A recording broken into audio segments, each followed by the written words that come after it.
Здраво да урдовте уште едно видео, каде што ова видео ќе разгледаме дихибридно вкрстување.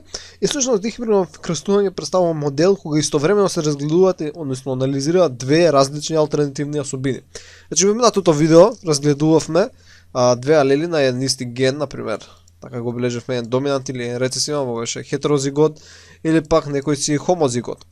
Ама гледавме само во однос на едно својство. Да речеме дека ова беше генот кој беше за давање на својството дали зрното, грашок во овој случај, е мазно или е набрано.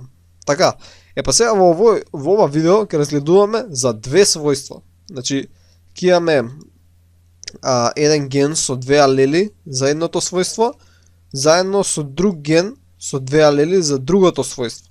Например, ќе разгледуваме не само дали се мазни и набрани, него ќе разгледуваме дали се и жолти или пак зелени.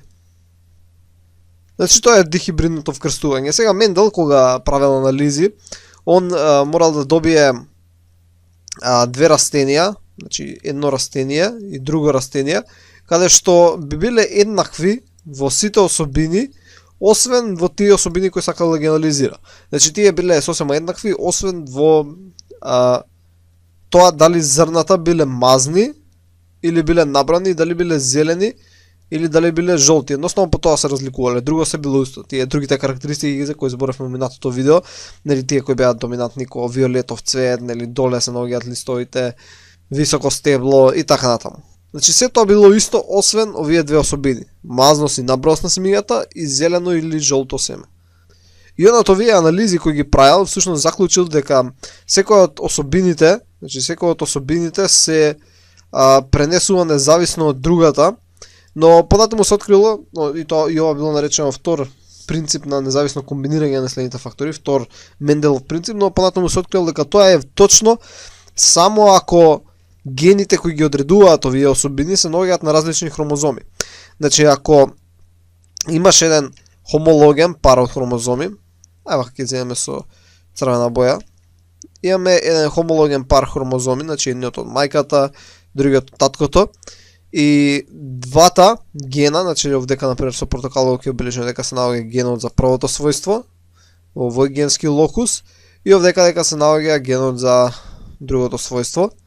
И ако се наоѓаат на исти хомологен хромозом, двете својства, односно двата гена кои ги анализираме, тошка не важи принципот на независно комбинирање, кој го разгледаме сега понатаму, но ако се наоѓаат на различни, значи, добро, овака нека си биде, сега имаме туку уште еден хомологен пар, да рече овие дека се некои помали хромозоми, и на нив се наоѓа вториот ген кој го анализираме, значи е на друг хромозом, на друг хомологен пар од хромозоми, тогаш кога важи принципот на независно комбинирање, односно дека важи монохибридното вкрстување за секој од овие посебно, иако ги разгледуваме како група. Ајде сега ќе разгледаме еден пример, каде што првично ќе започнеме со женското. Значи, започнуваме со женското, првично или женското обично го бележиме по правило, и ќе речеме дека она е хомозигот за двете карактеристики кои ги разгледуваме. Ајде нека биде и овака, нека биде со Б големо. И тоа го вкрстуваме, значи со машкото, со машката единка, која ќе биде исто хомозигот, ама за рецесивни алели, со Б треба, со Б мало. И овдека на некој начин ако ги сумираме, ова би имало А и би имало Б. Односно, зашто сега во моментов ги разгледуваме заедно, тоа би било АБ, додека овдека би било со рецесивни АБ. Сега за првата филијарна генерација многу е лесно, едноставно правиме како што правихме во минатото видео, монохибридно. Ако ги гледаме првата особина, значи големите хомозиготни со кои што ќе бидат доминантни и хомозиготни со рецесивни, ако ги комбинираме, секогаш нели се добиваше хетерозигот, така, во сите плодови што ќе се добијат. Сега исто ќе направиме и со втората карактеристика. Значи ќе биде доминантно Б со мало Б. И оваа генска конституција ќе важи за сите единки кои се добиваат во првата филијарна генерација, ако дадени се родители каде што женското или пак машкото е со хомозигот за доминантни алели за тие две дадени својства се комбинира со машко или женско кое е исто хомозигот ама со рецесивни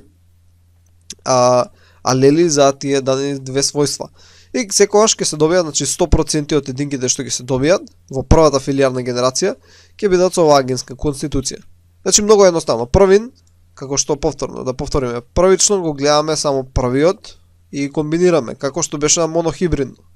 А го гледаме второто својство и тоа го комбинираме исто како на монохибридно и добиваме вкупен збир од ова што го направивме овдека. Така, значи нема ништо тука збунувачко. Бидејќи сега ќе идеме на нешто поголемо. Бидејќи во F2 сега ќе се добијат 16 единки. Значи тука сега на овдека веќе ја направив една панетова мрежа.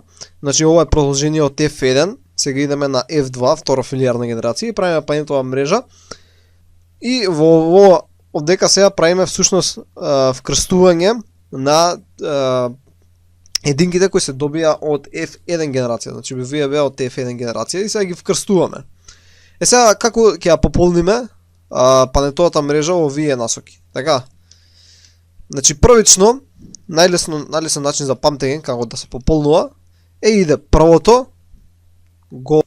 односно првата лела ја поврзуваш со првата доминантна, значи А големо со Б големо и тоа би било, значи А големо со Б големо.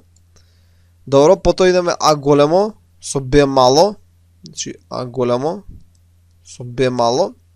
Па идеме мало А со големо Б, значи мало А со големо Б и на крај мало А со мало Б, значи мало А со мало Б.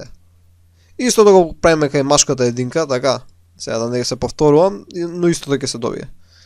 А, Б, мало А, големо Б и мало А, мало Б. Значи ова е најлесен начин за памтење како да полните панетовата мрежа за F2 генерација кај дихибридно вкрстување. И сега да почнеме да пополнуваме. Едноставно само табелата ја гледаме и си одиме по полека.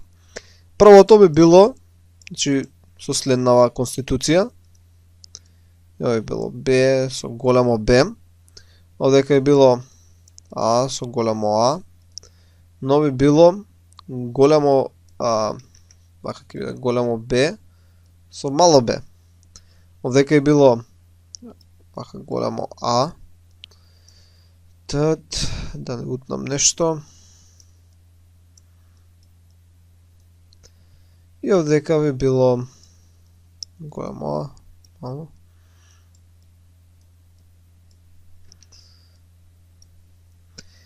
Сега овие нааму ќе бидат, значи овие во оваа насока ќе бидат исти како овие надоле во надолната насока, што сега ги направивме. Така да не ни мора да ги мислиме, едноставно ќе биде само што боите ќе бидат различни за на дадени места.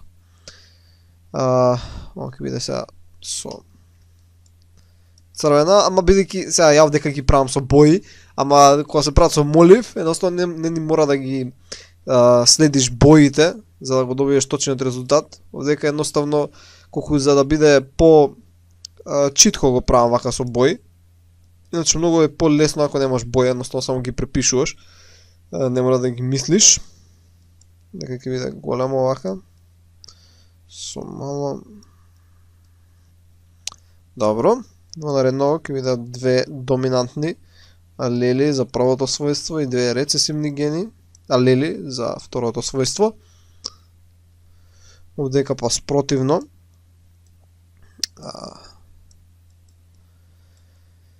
И ова последното се ќе бидат рецесивни. И сега ќе ги пополнам остатокот.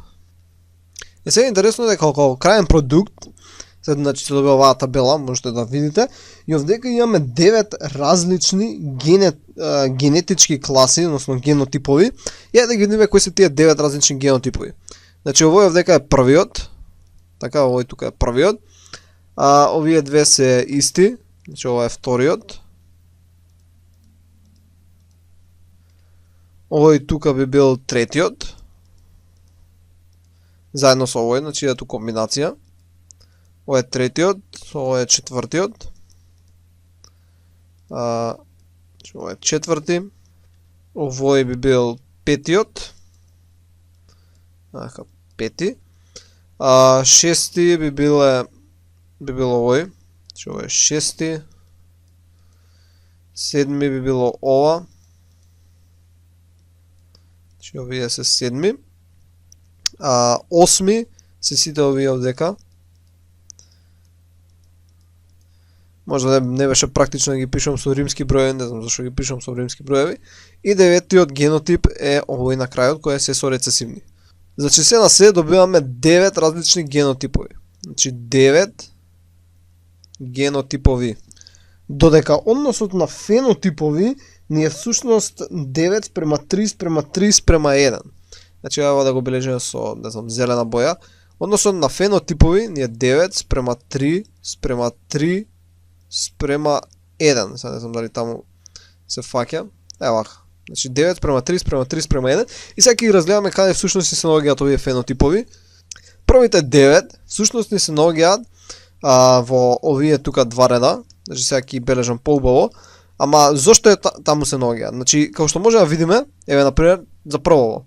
Имаме доминантен хомозигот, нели за првото својство и за второто. Значи ќе се изрази доминантното својство. Овдека исто имаме доминантен, ќе се изрази доминантно својство. Тука иако имаме рецесивен, значи имаме еден рецесивен, ова малото Б, имаме едно доминантен алел. Значи ќе се изрази доминантното. Значи и во првото ќе се изразат двете доминантни, и во второто ќе се изразат двете доминантни, и во третото ќе се изразат двете доминантни, и во четвртото ќе се изразат двете доминантни својства. И така натаму во целата оваа овдека колона, чака ќе ја бележиме, ќе ја обоиме. Само ќе треба да земам малце по-дебела четка, бидејќи тоа ќе ми трае цел ден. Значи оваа тука цела оваа колона, тоа беа 9 единки, беше еден фенотип. Сега да видиме за некој друг фенотип. Друг фенотип имаме каде што првото својство е доминантно, второто е рецесивно.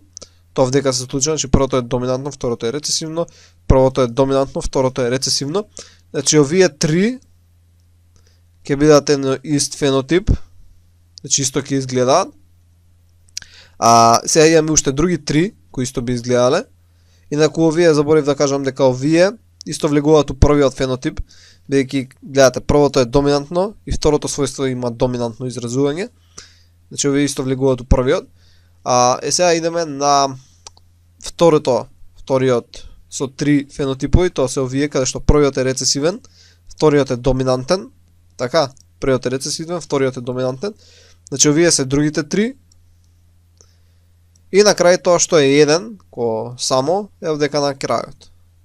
И како што можете да видите, барем вака како што се поделени у боја, 9 коцки се жолти, че вака сега со помала четка, 9 коцки се жолти, 3 коцки се зелени, други 3 се портокалови и една коцка е само црвена. Иначи односот на фенотипови како ќе изгледаат од надворешна, од изгледот како ќе им биде 9 спрема 3 спрема 3 спрема 1, ако ги гледаме само генотиповите, имаме 9. Значи генотипови се 9 и ќе се навратиме тоа како ми беа бележени со римските броеви. И тоа е за дихибридно вкрстување и сега вдека само со некои слики ќе видиме како тоа изгледа. Значи ево овие се некои слики од интернет и ова е се до сега што го објаснивме. Значи првата генерација ќе биде хетерозигот за двете својства и овдека ќе се добијат овде и овдека се еден фенотип. Така, значи овие се тука се еден фенотип. Овие се друг фенотип. Трите. Овие тука исто три се трет фенотип и овдека долео самото е четвртиот фенотип, еден, што е. И ова е шематски представено, односно со поубави сликички како би изгледале, жолти со мазни зрна, овие ќе бидат набрани со исто жолти, овие се мазни, ама зелени, ова е набрано и зелено. И овдека исто една друга слика, исто шематски прикажано. И добро. Тоа е тоа, значи тоа беше се за дихибридно вкрстување и ќе се видиме во наредното видео. Довидување.